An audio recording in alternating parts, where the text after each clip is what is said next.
자, 지금 시간이 2024년 11월 27일 수요일 오후 4시 14분입니다. 자, 살펴볼 게 여러 가지가 있죠. 네. 자, 일봉. 아니, 월봉부터 봐야죠. 월봉, 예. 자, 340과 330 사이. 340과 330 사이인데, 332죠. 332.3이니까, 어쨌든 이제, 330 쪽으로 조금 가까워졌어요. 330 쪽으로 조금 더 가까워졌다. 종가가 어디서 끝날지는 계속 지켜봐야 됩니다. 아직 이 거래일이 더 남았기 때문에, 지금 위치에서 뭐 어디서 끝날 거다 확정적으로 언급할 수는 없어요. 자, 주봉. 오르든지 내리든지 맘대로 하세요죠. 오르든지 내리든지 맘대로 하세요. 근데 중요한 건 뭐예요? 예. 다음 주에 이번 주 고가를 넘지 않을 거면 종가는 334 아래로 내려가야 된다는 거죠. 그러니까 종가가 334 아래로 내려와 있기 때문에 이대로 만약에 이번 주를 마감한다라는 건 어느 정도 내려갈 의지가 있는 거예요. 근데 아직 강한 건 아닙니다. 예, 의지가 있는 거지 의지가 강한 건 아니에요. 자, 일봉은 죽었죠. 오늘 추세 죽였어요. 그래서 지금 정상적이라면 이제 330대까지 내려갈 수 있는 330인데 이제 330대까지는 열었어요. 그래서 갭상승이 안 오면 330대를 볼 수도 있는 그런 형태예요. 그래서 만약에 매수하고 싶으시면 저가만 지키면 되고요. 저가 깨지면 330대 아래로 내려갈 수 있으니까 매수는 안 하시는 걸로 그렇게 권유를 드리고 싶습니다. 자, 여기까지가 일단 대략적인 내용이고요.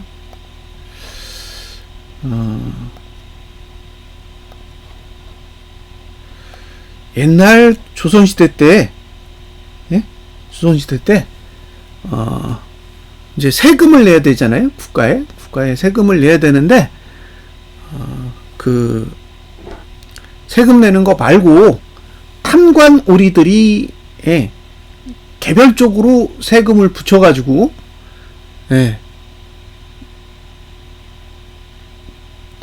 백성들의 고효를 짜서, 부를 채웠죠.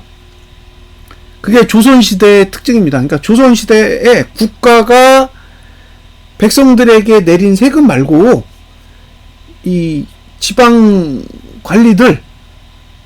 관리들이 따로 자기네들 먹으려고 세금을 붙여가지고 돈을 뜯어먹었다라는 거죠. 그게 조선시대가 가지고 있는 역사적인 전통입니다. 그러니 백성들이 살기가 힘들었겠죠. 국가가 뜯어먹고 탕간놀이가 뜯어먹고 그 전통이 아직도 이어지고 있죠. 아직도 이어지고 있어서 자원외교 할 때도 누군가 그런 걸 하면서 헤쳐먹었을 거고 이번에도 또 대왕고래라는 프로젝트를 만들어 가지고 저는 그럴 수도 있다라고 생각해요. 얼마든지 뜯어먹을 게 많아요. 특히 배우자 명의로 받으면 무죄잖아요. 이번 정부에서는 본인 말고 배우자 명의로 헤쳐먹으면 처벌을 할 수가 없어요. 이미 판례가 있잖아요. 판례가. 배우자 명의로 받아먹는 거는 무죄다. 특히 300만 원까지는 무죄인 거예요. 이제 300만 원짜리를 실제로 받았는데 검찰에서 죄가 없다고 했으니까 얼마든지 받아 먹어도 되는 거예요. 근데 중요한 거는 혼자 받아 먹는 게 아니라 이렇게 나눠서 받아 먹으면 얼마나 많이 받아 먹을 수 있겠어요. 김 대리도 받아 먹고 김 과장도 받아 먹고 박 부장도 받아 먹으면 받아 먹을 게 많잖아요. 뭐 국가가 공인해 준 거잖아요. 받아 먹으라고. 도덕성이 땅에 떨어져 있는데 그런 상황에서 근거도 없는 사업을 벌이면 돈잔치 하는 거죠. 그 조선시대의 탐관오리들이 하던 짓거리를 지금 현대시대에서도 충분히 볼 수 있는 그런 상태입니다. 안타깝죠? 아무도 막을 수가 없어요. 법적으로 그렇게 헤쳐먹어도 된다고 보장된 기간이 있기 때문에.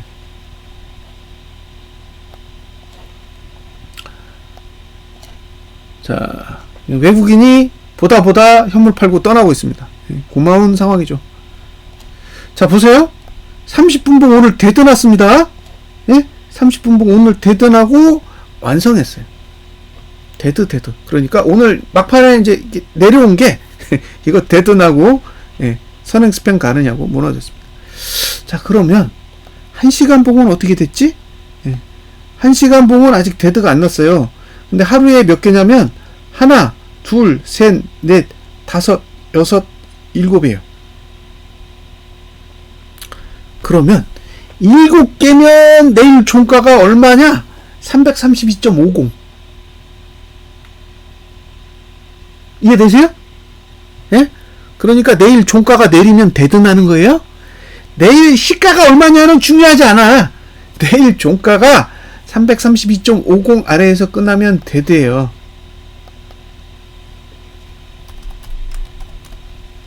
이해되셨죠? 자, 지금 그 아래에 있단 말이에요. 그러니까 내일 종가가 상승해서 끝나면 골드고, 계속 골드잖아요? 만약에 332.50 아래에서 끝나면 되더라고요. 그러면 7개잖아. 7개. 하나, 둘, 셋, 넷, 다섯, 여섯, 7이에요. 그럼 7개 기준으로 했을 때 얼마까지 갈 수 있어요? 326.98이에요. 자, 이해되셨어요? 예? 이게 이해가 되시면, 이렇게 보면 되는구나 생각하시면 돼요. 그러니까, 하루를 보는 거잖아요. 하루. 자, 60분봉이 1일에 7개를 써요. 7개를 쓰면 얘가 여기서부터 7개를 가면 여기란 말이에요. 여기가 얼마였어요? 332.50이잖아요. 근데 지금 종가가 얼마냐면 332.3이야. 그러니까 데드가 안 날라면 종가가 상승해야 돼요. 데드가 안 날라면 종가가 상승해야 돼. 종가가 하락하면 어차피 332.50보다 낮기 때문에 여기서 데드가 나는 거예요. 그럼 목표치가 여기잖아요.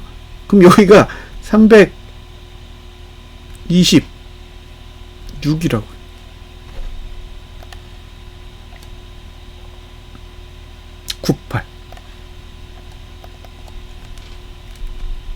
근데 여기까지는 목요일이고 여기는 금요일이에요. 무슨 얘기예요? 내일 종가 내리면 이번 달 종가 타겟은 326.98까지 가능하다라고 보는 거죠.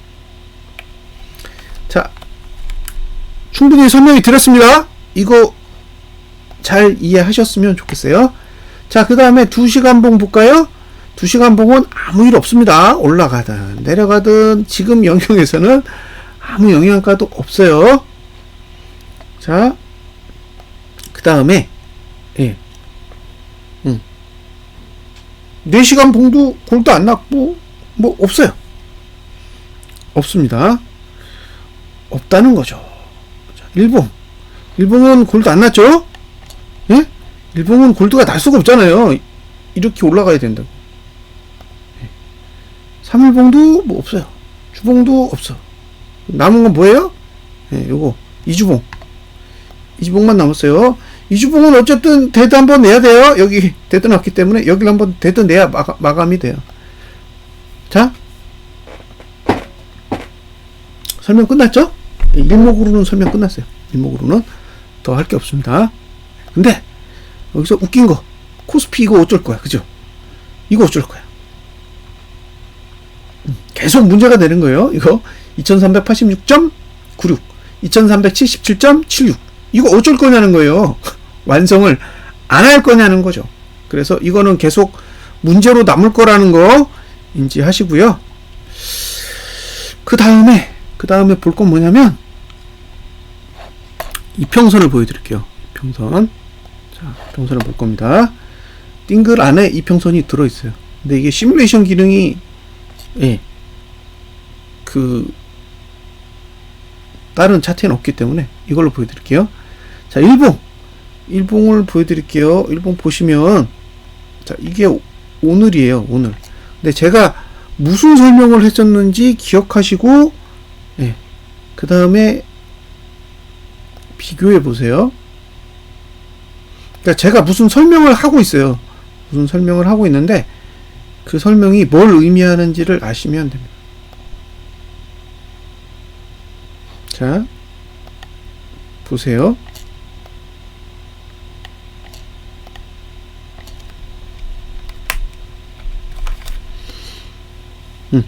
벌어질 수 있는 일에 대해 설명을 드리는 거예요.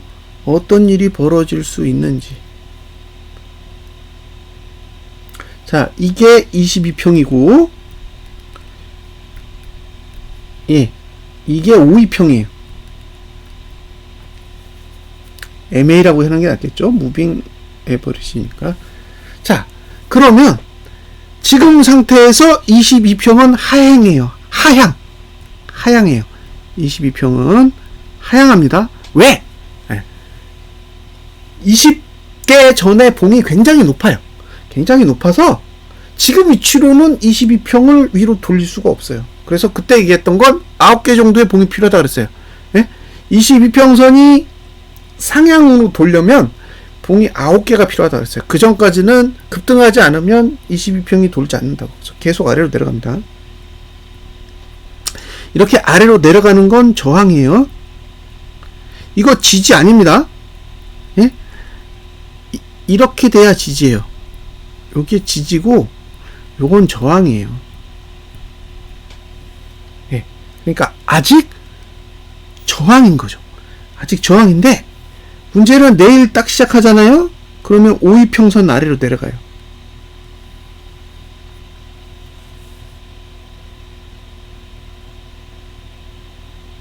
보시죠? 52평선 아래로 내려간다고. 지금까지는 위에 있었잖아요. 위에 있었다고. 근데 이제 아래로 내려가는 거예요.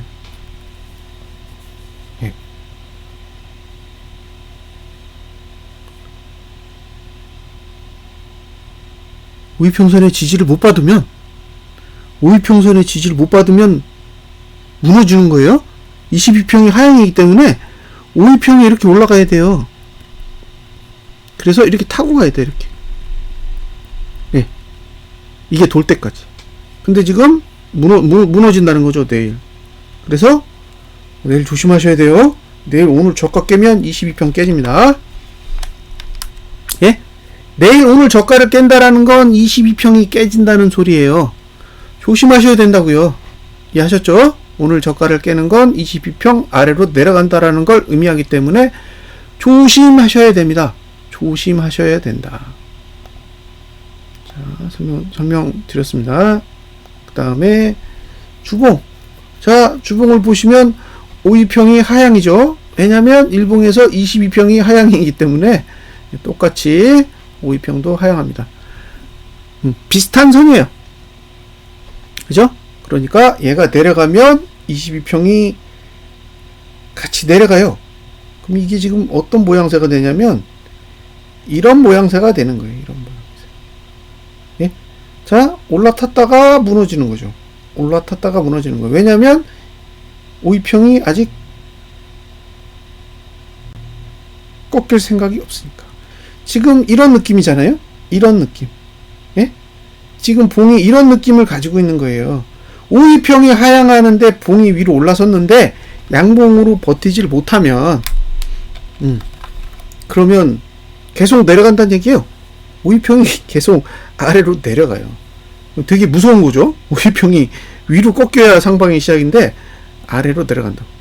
그러니까 지금 시초가가 올라갔다가 52평선이 내려가는 형태는 이거잖아요. 이거 이렇게 내려가는데 올라탔다가 무너지고 이런 봉이에요. 지금 현재까지는 그런 봉이 비슷하게 움직이고 있는 거예요. 그러니까 얘가 종가로도 만약에 지금보다 낮게 끝나면 이런 봉이 되는 거예요. 이해하셨죠? 네. 제가 설명해 드릴 수 있는 내용 이동평균선으로도 다 해드렸습니다. 얘가 미래가 되면 어떻게 되느냐, 오이평선이 올라갈까요? 내려갑니다. 그죠? 지금 위치에서 오이평선이 내려가잖아요. 예. 그러니까 지금 이런 형태지. 예? 이봉과 이봉의 형태잖아요. 내려가잖아. 그러니까 이렇게 되는 형태가 지금 구조적으로 만들어져 있는 거. 이거 뒤집으려면 올라야 돼요. 그러니까 이번 주에 아래에서 끝나면 주봉은 아래쪽이 유리한 거고, 올라갈 거면 치솟아 올라가야 된다는 얘기예요. 그 얘기를 드리는 거예요. 이해되셨죠? 이게 뭘 뜻하는지를 알고 보셔야 돼요. 그러니까 일봉에서 22평이 하향한다라는 거, 주봉에서 52평이 하향한다라는 거는 아직까지 돌리려면 시간이 필요하다는 얘기예요. 일봉은 22평을 돌리려면 시간이 필요하고, 일봉은 52평을 돌리려면 시간이 필요해요. 같은 시간이 필요한 거예요. 그래서 지금 상태에서는 시간이 더 필요하니까 다음 봉을 그려봤을 때 돌지 않는 거죠. 그럼 시간을 단축하려면 봉이 움직여야 되는데 봉도 안 움직이니까 계속 그런 형태를 유지하고 있는 거죠. 자, 여기까지 설명드렸습니다. 지금 문제가 되는 거는 1시간 봉. 1시간 봉이에요. 지금 문제가 되는 건 1시간 봉이고, 내일 종가 기준으로 종가가 하락하면 60분 봉이 대등하는 거예요. 오늘 종가가 내려가면 내일 어떻게 되느냐? 22평 아래로 내려가죠, 일봉이.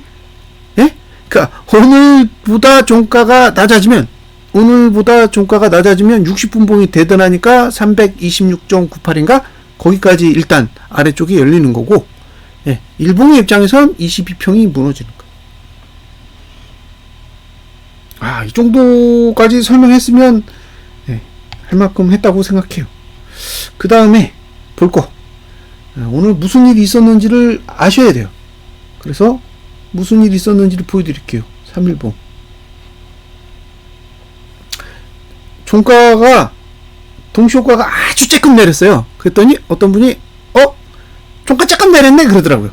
아니에요. 3일봉이 내린 거예요. 3일봉이 내린 거예요. 얘가 상승했으면 위로 갈 수도 있어요. 근데 일단 하락했기 때문에 아래쪽으로 가고자 하는 의지는 약간 남겨놓은 거예요. 보시면 이렇게 아래쪽으로 갈 공간을 일단 만든 거예요. 종가가 내렸기 때문에 종가 투자 신뢰도가 내려갔잖아요. 그러니까 이게 중요하다. 이제는 내려가려면 계속 깨면서 내려가야 돼요. 저가를 깨야 되고 종가도 내려야 되고, 이런 식으로 해야 내려갈 수 있어요. 그래서 필요하면 내일 개파락이 나와야 되는데, 개파락이 쉽지가 않은 게 미국 증시가 도와줘야 돼요. 미국 증시는 너무 분위기가 좋기 때문에 내리기가 쉽지 않거든요. 그래서 개파락이 나올 수 있을지는 내일 좀 지켜봐야 될 것 같아.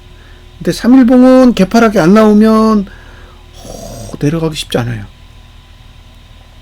내려갈 공간은 있긴 있어요. 내려갈 공간은 있긴 있는데 쉽지 않은 그런 형태를 가지고 있습니다. 이제 설명을 해드릴 건 다 해드렸죠? 어떤 환경인지에 대해서 다 설명을 했어요. 오늘 종가가 하락한 건 일봉 종가가 하락한 것보다 3일봉 종가가 하락한 게 훨씬 더 의미가 있고요. 그리고 내일 중요한 건 종가가 내리는 거예요. 종가가 내리는 거. 갭상승이 나오든 갭하락이 나오든 관심 없어요. 종가가 내려야 돼. 쬐끔이라도 내려주면 돼요. 왜냐? 대드만 나면 되니까. 지금 위치에서는 내일은 오르고 내리는 것보다 그냥 종가만 딱 대등해서 끝내주는 게 베스트예요. 그러면 11월 종가가 327 라인까지만 내려주면, 327까지만 내려준다면 좋지 않을까라는 생각을 하는 거죠. 뭐 베스트지 않겠어요? 327에서 316이면 뭐 11포니까 그 정도야 얼마든지 깰 수 있는 그런 여지가 있습니다. 예, 그래서 크게 무리하지 말고 이틀 동안 5%만 빼주면 예, 감지덕지다. 예, 그렇게 생각합니다. 그 다음에 볼 건 고버스인데 고버스는 뭐 2,400원에서 끝났거든요. 근데 제가 할 수 있는 얘기가 없어요. 예? 할 수 있는 얘기가 없습니다. 지금 위치에서 뭐 고맙죠. 끝. 예, 왜냐? 매수가가 없어. 예? 지금 위치에서는 후행으로 올라가면 좋지만 매수가 자체가 없기 때문에 뭐 그냥 고마워. 이거 뭐 분석을 하면 뭐 할 거예요. 그죠? 분석을 하면 뭐 할 거냐고. 매수가가 아닌데 지금 매수할 수 있는 가격이 없잖아요. 그냥 3일봉이 저가 지키면 매수하시면 돼요. 3일봉이 저가 지키면 매수하는 거 빼고는 그 어디에도 매수가가 존재하지 않습니다. 그래서 고포스는 설명할 게 없다. 없다예요. 그냥 오늘도 고포스가 올라서 고맙긴 한데 누군가에게 이거 얼마에 매수해 보세요 라고 할 수가 없다고요. 그런 구조를 만들면서 움직이는 게 아니기 때문에 의견을 드릴 수가 없다라는 거 감안하시고요. 인버스는 4,655원이 목표죠. 예? 지금 다른 봉은 다 관심 없고 저는 이것만 관심 있어요. 이것만. 얘가 지금 모든 걸 다 알고 있는 봉이라 보시면 여기요. 여기 4,655원. 그러니까 지금 위치에서 45원을 이틀 동안 올리면 돼요. 그러면 얘가 골드 나는 거죠. 예. 얘가 골드가 난다라는 건 뭔가 큰 일이 벌어질 수 있는 조건을 일단 확보하는 거죠. 그게 다음 달에 일어나든 내년에 일어나든 그거는 별로 저는 상관없다고 봐요. 근데 뭔가가 터질 수 있는 기폭제가 되는 그런 조건을 만족시키는 거죠. 12월 달에 만약에 종가가 상승한다고 똑같을 거예요. 예? 그러니까 11월 종가가 4,655원을 넘으나 12월 종가가 4,655원을 넘으나 결과는 똑같은 거죠. 그러니까 이게 무슨 얘기냐면 지금 위치에서 올해가 끝난다라는 거는 상방이 아니라는 거예요. 그러면 감이 오시죠? 예? 지금 이 330이라는 숫자에서 올해가 마감된다라는 건 위로 올라가려고 하는 게 아니라는 거예요. 내년에 안 좋다는 거죠. 자, 지금 시점에서 우리가 중국보다 나은 산업이 몇 개나 있는지 한번 생각해 보세요. 예? 우리가 중국보다 월등히 낫다라고 생각하는 산업. 철강 아니죠. 예? 철강 아니잖아요. 중국이 싸잖아. 중국보다 우리나라 제품이 질이 좋겠죠. 근데 중국이 싸잖아요. 예? 그러면 같은 제품군, 같은 제품군에서는 중국 거 쓰지 않을까요? 근데 중국도 덤핑해. 자기네들도 팔 데가 없어요. 부동산이 개판이라. 자, 화학. 어떤 분 동영상 봤더니, 와, 설명이 엄청 잘 돼 있어요. 제가 그거 보고, 이게 다 배운 거예요. 저렇게 보는 거구나. 예. 근데, 그걸 딱 보니까 이해가 되는 거예요. 예. 왜 우리나라 화학산업이 위기인지, 예. 그리고 이 위기를 극복하는 게 얼마나 어려운지도 이해가 되는 거예요. 그러니까 우리는 화학산업에서 고부가가치가 되는 산업으로 이동하지 못하면, 예. 결국에는 좁은 시장에 갇혀가지고 서로 물어뜯는 상황이 될 수밖에 없다는 거죠. 네, 저는 그런 산업 구조를 가지고 있는지 몰랐어요. 그러니까 예를 들면 몇 단계가 있던데 제가 아는 건 이제 석유에서 나프타를 뽑아내고, 그죠? 나프타에서 한 단계, 두 단계, 세 단계 이렇게 계속 업그레이드가 되더라고요. 근데 중국이 그거 다 한다요. 다. 예? 중국이 이제 그거 다 한대요. 그러니까 우리나라에서 그걸 수입해 갈 이유가 없는 거죠. 중국도 다 하니까. 그럼 어디다 수출해요? 그러니까 공장을 멈춘다고 하더라고요. 예? 공장을 멈춘대요. 왜냐면 중국이 다 만드니까.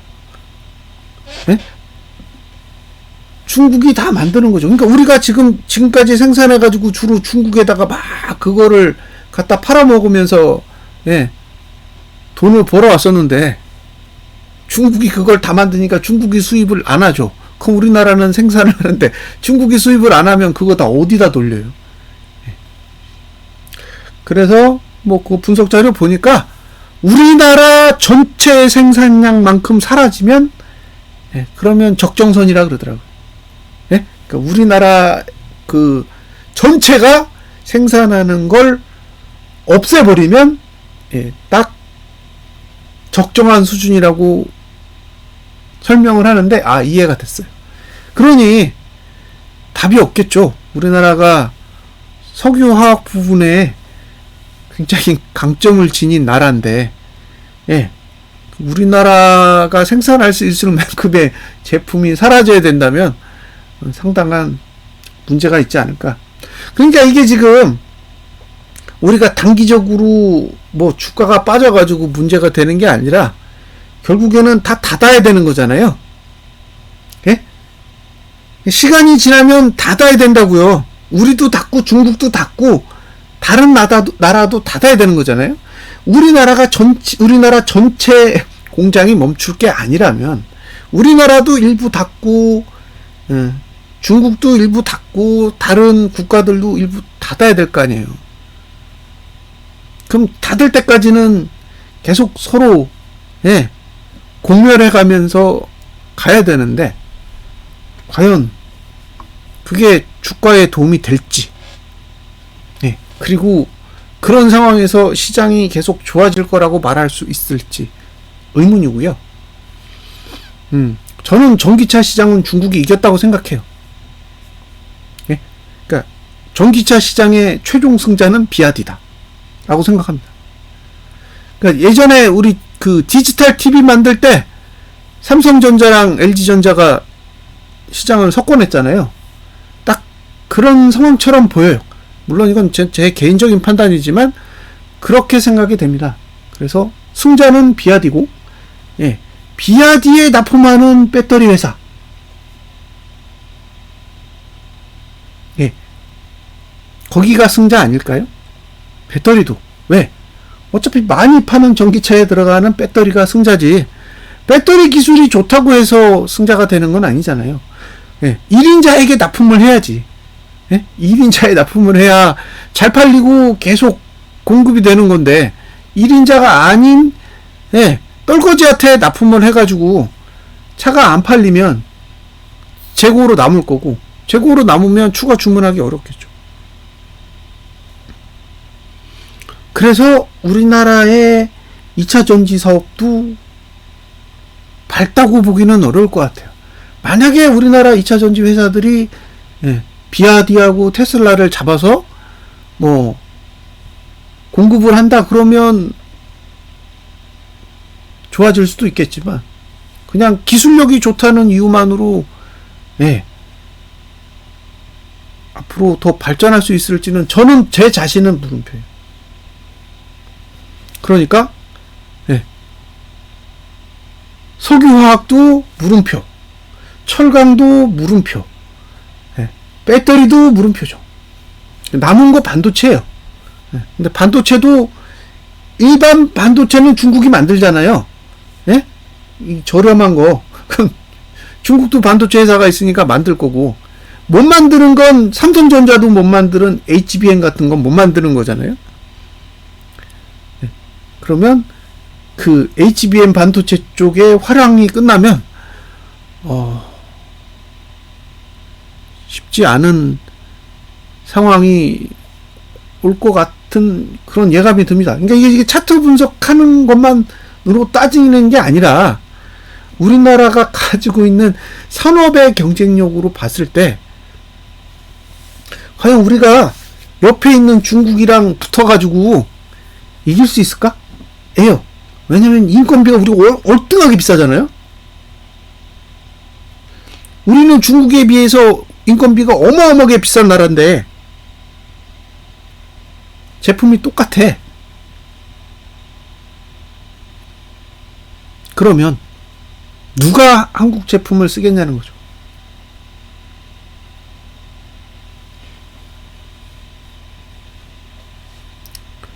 그게 개인적으로는 두렵게 느껴져요. 막말로 우리는 구도심이고 중국은 신도심이에요. 아파트 다 새 거야. 예. 그럼 똑같은 가격이면 구도심에 살 거냐, 신도심에 살 거냐, 구축 아파트에 살 거냐, 신축 아파트에 살 거냐, 이렇게 따지는 거잖아요. 그러면 대부분의 사람들은 신축으로 간다고요. 근데 같은 가격도 아니고 신축이 더 싸. 그럼 구축에 살아야 될 이유가 없잖아요. 그래서 자연스럽게 어쨌든 예, 경제가 이동하고 있는 게 아닌가라는 생각을 합니다.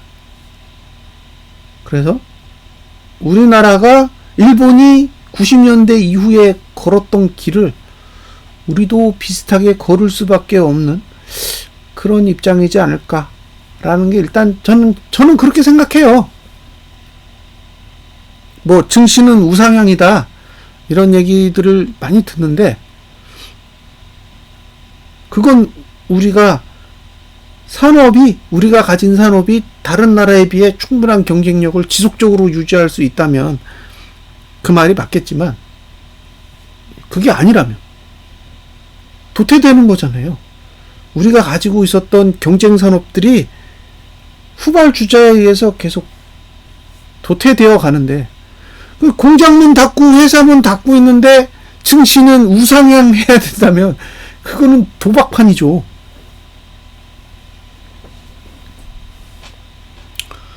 더군다나 뭐 오늘 뉴스 중에 이제 트럼프 정부가 들어서면 관세 가지고 또 자국을 보호하기 위한 그런 정책들을 편다고 하는데 정작 우리나라 대통령은 골프 준비만 하고 있잖아요. 예? 그러니까 관세 관련돼 가지고 뭔가 연구를 하고 그러는 게 아니라 골프 준비만 하고 있는 거, 퍼팅 연습하고 그죠? 예. 나이스 샷 이러고 있으니까 나라 수준이 예, 땅바닥에 처박혀 있다라고 보여주고요. 그래서 더 걱정인 거예요. 응? 뭔가 긴장을 하고 예, 좋은 인재들을 끌어모아서 뭔가 대비를 하고 그래야 되는데 그럴 수가 없는 거죠. 좋은 인재가 모일 수도 없잖아요. 예? 대통령이 장관을 뽑는 게 아니라 대통령이 어떤 사람이 장관이 되는지도 모른다라고 얘기를 했으니까 예, 그냥 아무나 데려다가 장관을 시키는 상황이잖아요. 그러니 뭐 나라의 그 앞날이 풍전등화라고 해도 사실 뭐 다름이 없겠죠. 저는 정부가 경제를 망치고 있다고 생각하지 않습니다. 다른 분들은 어떻게 생각할지 모르겠지만 정부가 경제를 망치는 게 아니에요. 왜냐?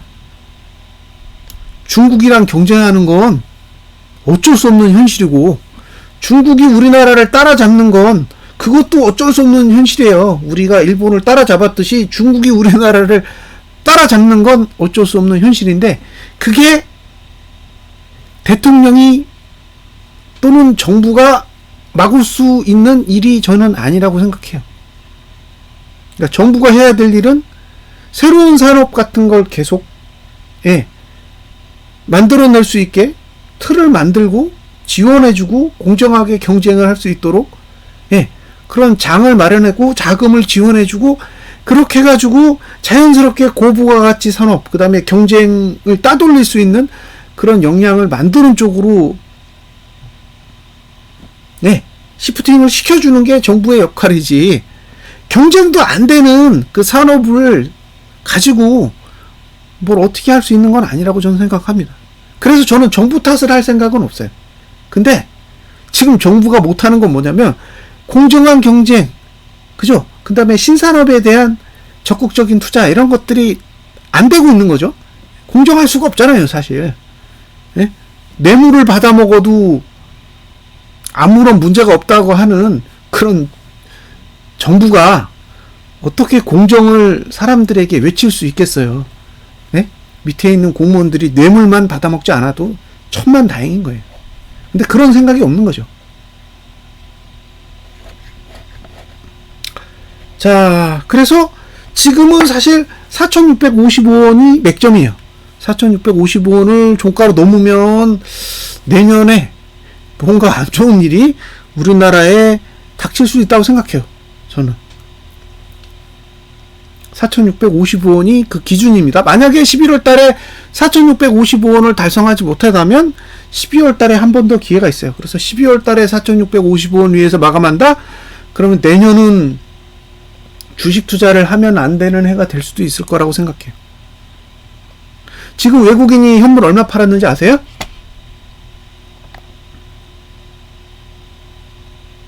올해 들어서 얼마를 팔았는지 보셔야 돼요. 자, 지금 얼마 남았냐? 5조 5천억 남았어요. 예? 26조를 샀는데 5조 5천억 남았다고요. 그러니까 예, 잘 생각하시라는 거예요. 20조 넘게 팔았어요. 예? 반분기, 그러니까 아니 반년 동안에 팔아치운 현물이 20조가 넘어요. 엄청 큰 돈입니다. 엄청 큰 돈이에요. 외국인이 현물을 매수한 해는 작년이죠, 작년. 2020년에도 팔았고, 2021년에도 팔았고, 2022년에도 팔았어요. 현물 산 적 없어요. 유일하게 산 게 작년에 13조인가? 작년에 얼마 샀지? 개인이 13조를 팔았으니까 외국인이 얼마 샀는지 확인해 보고 싶네요. 한번 볼게요. 되는지. 작년에 외국인만 매수했나? 잠깐만요. 외국인이 전액을 매수한 건지 아니면 기관이랑 나눠서 산 건지를 한번 볼게요.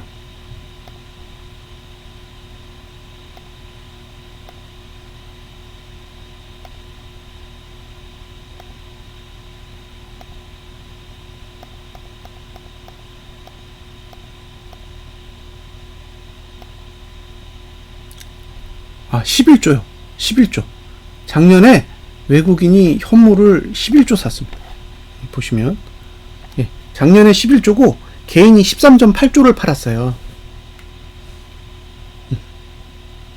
그러면 지금 5조 들고 있으니까 합쳐서 16조, 17조 정도 들고 있는 거예요. 그죠? 예? 17조 정도 들고 있는 거라고요. 근데 이 돈이요, 2022년도, 그러니까 이게 생각을 잘 해보세요. 돈 계산을 누적해가지고 한번 보시라는 거예요. 자, 2020년에, 2021년에, 2022년에, 2023년에, 2024년에, 이렇게 보세요. 그러면 개인이 47.4조를 사고, 예, 그 다음에 65.8조를 사고, 그 다음에 여기는 16.8조를 샀어요. 근데 여기 마이너스 13.8조잖아요. 그 다음에 여기 마이너스 4조란 말이에요. 그러면 이거 합쳐봐야 2022년도 밖에 안 돼요. 그죠? 그러니까 개인이 2022년도에 산 16.8조를 정리한 수준인 거예요, 지금이. 지금 돈으로는 그거밖에 안 된다는 거예요. 그러니까 이 돈 가지고는 2021년도에 있는 돈은 그대로 남아있는 거예요. 그러니까 이 위로 못 올라가겠죠. 얘가 370이에요. 저가가. 2021년도에 저가가 370이고 2822 정도 됩니다. 코스피로.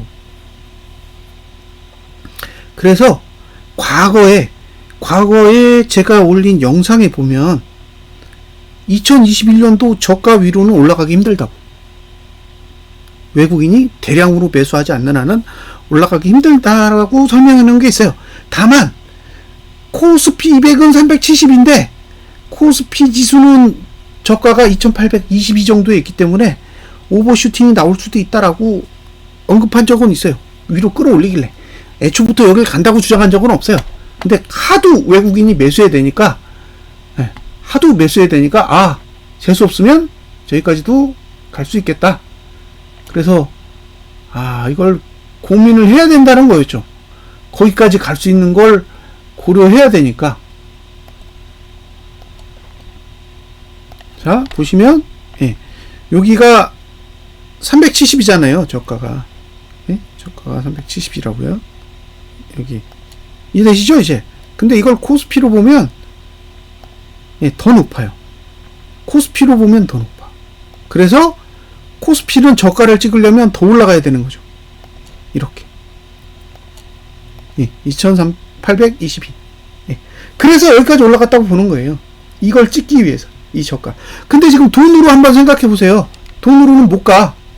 2,800을 갈 수가 없어, 지금 돈으로. 왜? 65.8조가 있다니까요? 이건 덤이야. 이거 합치면 110조예요? 예? 이거 합치면 113조예요, 113조. 그러니까 아직 개인은 113조라는 금액을 사고 판 적이 없어. 예? 2020년이랑 2021년도에 산 거 그대로 다 들고 있어요. 113조는. 2022년도에 산 것만 팔았지. 예. 이거 17.8조잖아요. 그러면 2022년도 물량만 털었다는 얘기예요. 이 전액 물량은 그대로 들고 있는. 그러니까 위로 가기 힘든 거죠. 예? 앞으로 남은 한 달 동안에 갈 수 있을까요? 저는 쉽지 않다고 봐요. 돈 때문에 그래요. 차트는 얼마든지 왜곡해서 올릴 수 있죠. 근데 지금 외국인이 팔아치운 게 얼만데, 팔아치운 게 얼만데 그걸 되돌린다? 와, 그럴 수 있을까요? 쉽지 않을 거라고 보는 거예요.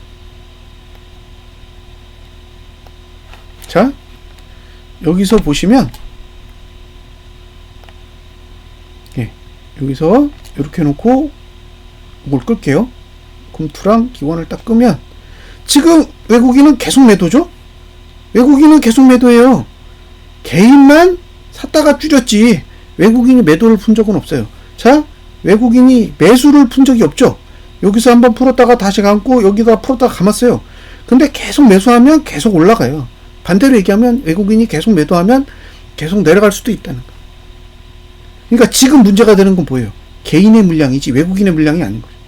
외국인은 계속 현물을 팔고 있으니까 이대로 어차피 계속 가면 지그재그 하다가 빠질 수밖에 없어요. 외국인이 안 사니까. 그러니까 외국인이 사면 입장을 바꿔야겠지만 아직 외국인이 사고 있지 않다라는 게 이슈고, 지금 외국인의 거래만 딱 봤을 때는 저점 다시 깨도 문제 없는 거예요. 왜냐면 방향이 훼손되지 않았기 때문에.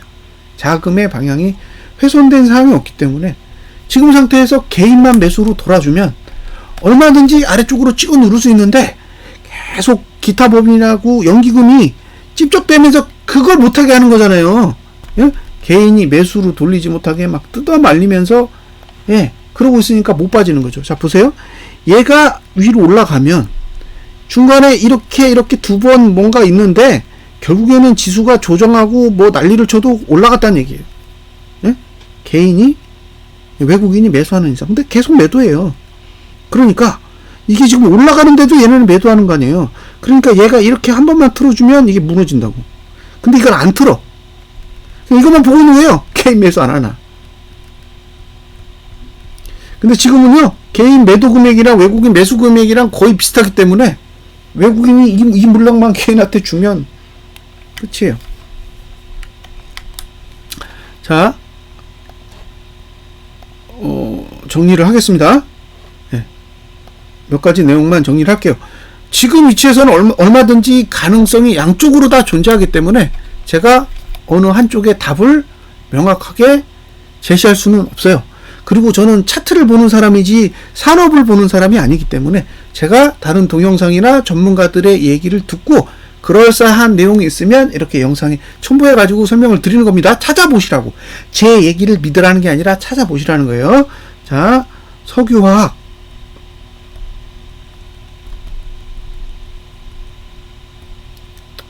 악필이니까 석유화학, 그죠? 그 다음에 철강, 2차 전지, 예. 이거 물음표라는 거예요. 예? 물음표라고요. 제일 심한 건 철강이잖아요. 철강은 경쟁 자체가 안 되는 거잖아요. 경쟁 자체가 안 된다. 자, 내일 종가가 하락하면 이렇게, 그러면 327 아래가 보인다. 상승하면 안 보여요. 하락해야 보이는 거예요. 하락해야 320까지 보인다. 이게 말일 기준. 예. 자, 그 다음에 인버스가 4,655원 위에서 끝나면 내년에 뭔가 온다.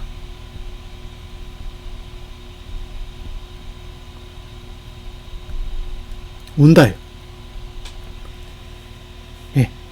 인버스가 4,655원 위에서 끝나면 내년에 뭔가 올 준비를 마쳤다라고 저는 생각해요.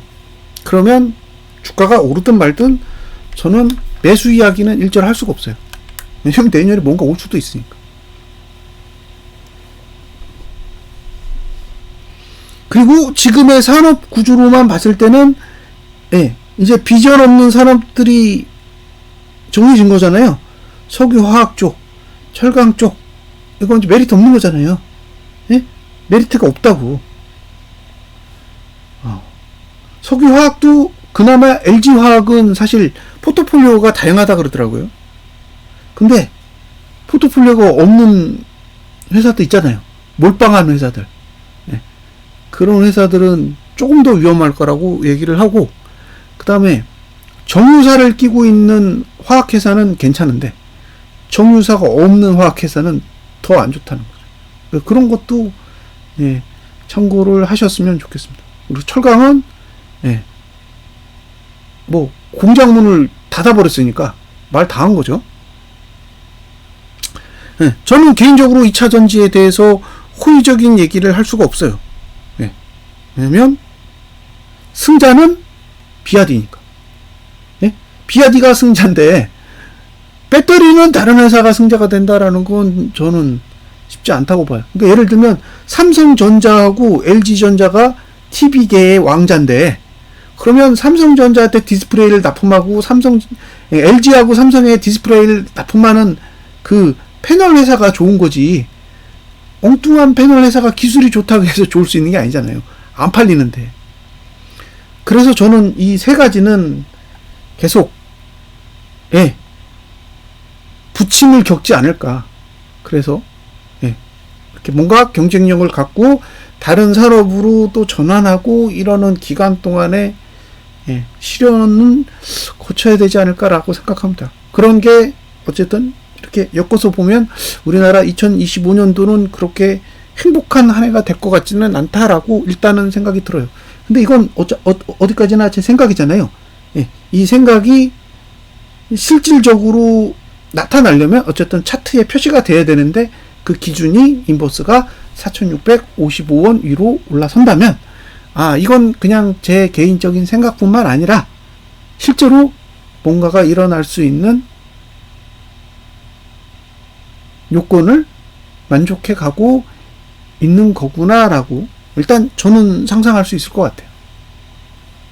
제가 다른 사람들에게 설득하고 권장할 수는 없겠지만 저 혼자 떠들 때는 이런 이야기를 할 수 있을 것 같다라는 거예요. 이렇게 생각해 볼 수도 있다.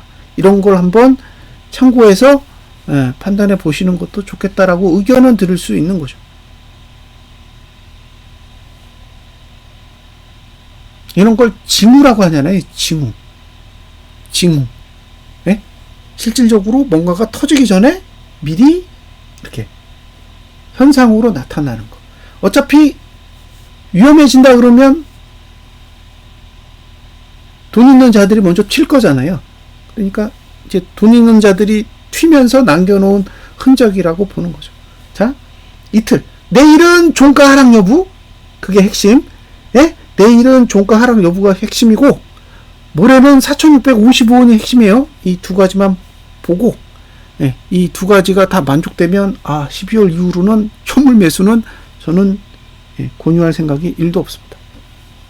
자, 오늘 분석은 여기까지 마치도록 하겠습니다. 오후 잘 보내십시오. 감사합니다.